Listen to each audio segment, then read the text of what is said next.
what's up, everybody? Welcome back to my channel. I'm Jerome Majette, the host of Understanding the Reason. Listen, man, we are in pursuit of figuring out why are we here? Why did God, who is a spirit, put us on the planet? Before we get into that, please do me a favor, like, share, and subscribe. Man, it helps the channel big time, right? Also, please stay until the end because everybody who purchases a shirt or purchases the book and sends me a selfie, you can send it, I'm on Facebook. You can messenger it, send it right to me on Facebook, Messenger. Anybody who sends me a picture, make sure you put your name and stuff like that. We're going to shout you out at the end of the video. So please stay and check out how we're giving some shout outs and some respect for the people who, love what we're doing. Thank you so much in advance. All right. So we're going to get into this, man, because we had a good time on our last video and I don't want to take up a whole bunch of time, man. I want to jump right in now. Okay. So check this out. So we were looking at Genesis chapter 1, verse 1 and 2. Right. And we were talking about, we're in chapter 2 of my book. We're in chapter 2 of the book, before the beginning. That's what we're talking about. Right. So we're looking at Genesis chapter 1, verse 1 and 2. Now, listen, here's what it says. In the beginning, God created the heaven, the atmosphere surrounding the earth, the bubble the earth is enclosed in. Now, I want to stop right here and I want to talk a little bit about that, right? Because that raised some curiosity to me, right? So, the earth is inside of a bubble. And when I thought about that, it took me back to, I don't know if you guys remember this series. It's called Planet Earth.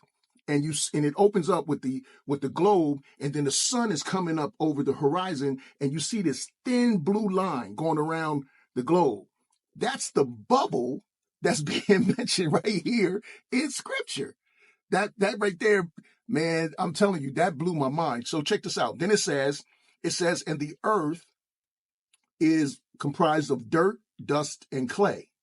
And the earth was without form, had no establishment or settlement, and void, meaning that there's no carbon life forms of any kind.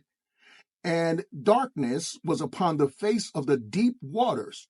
The Spirit of God was moving, hovering, brooding over the face of the waters. Now, here's where my curiosity got like sparked, right? So I don't know if you guys are into science and all that good stuff. I'm big time into science, right? So I started thinking about these rovers that are on Mars right now, and they're transmitting data back to NASA. And there's no life forms. There's no carbon life forms. There's nothing there, right? But rocks. It's desolate. Exactly like what the scripture is saying. So I went over here to Wikipedia, right? So I got my computer. You guys can't see it, but I got my computer right here. So I went and I looked at Mars. And here's what it says. This is you guys can look this up. Mars is a planet with a very similar daily cycle to the Earth. Mars has 24 hours. Earth has 24 hours. Mars, the exception is Mars, a day is called a soul. A soul is 40 minutes longer than a day here on Earth. But they're very, very similar, right? So what that made me think about is this scripture. It made me think about the Earth was very, very similar before the beginning as Mars. Oh, brother, listen, now this is the part that really got me, right? Moses was the one who was given credit for writing the first 5 books of the Bible. How did this antediluvian ancient man know that the earth is inside of a bubble? That's the first thing. And then secondly, that there was nothing here before God, before the beginning. That right there is proof. That to me is proof. Out of the mouth of 2 or 3 witnesses, let every word be established. That is proof. How did he know? Right? There was no rovers. There was no scientific data that he could point to actually, like we can today, and say these factual, scientific, proven statements. There's no way he could do it. So let's move forward. Let's move forward. So that made me think. So we're told that the earth was in a state of complete desolation. It was dry and barren and nothing here in the beginning. And then when I roll over here, in view of what has been revealed to us, we know that there's no way this ancient man could have had any access to any knowledge that would give him this empirical data to make this statement, which tells me that the only way he could have gotten that information is from the person who actually did it. That's the reason why I say understanding the reason God made man. Here's my book. Make sure you guys get a copy of it. That's what made me think there's no way possible all of these different systems and all of these absolute laws and laws of physics and laws of nature could literally come into existence on their own. There's no way possible that could happen. I'm not going to argue with evolutionists, but what I'm saying is, if you think about it, why is there an atmosphere? Why does this bubble exist? The bubble exists so that we don't get burnt up by the sun's rays, so that we won't get scorched, right? Also, it's there to stop our water supply from evaporating into space, or from our water supply from becoming a big block of ice. Okay? From becoming a big block of ice. So there was intention and design behind putting this bubble in, or the earth inside of this bubble. That's some powerful stuff. So you have to think about it from the standpoint of who did it.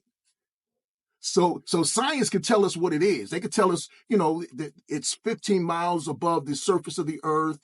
It's comprised of water molecules and gases and things of that nature. But what it can't tell you is who did it.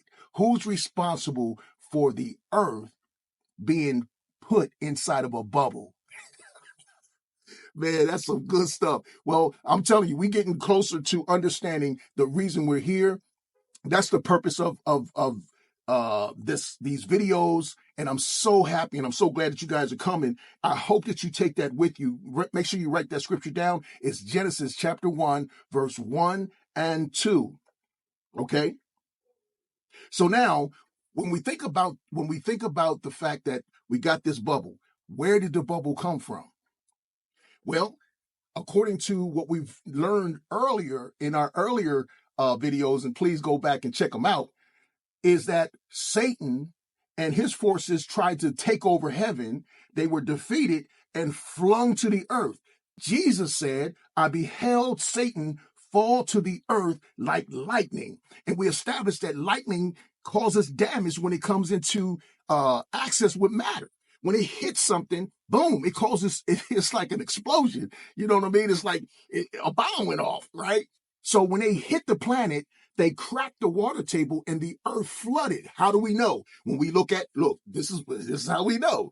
Because it says that the earth was without form. There was no establishment here, no life forms, no nothing. And darkness. Now listen, and darkness was upon the face of the deep waters. Where did the water come from?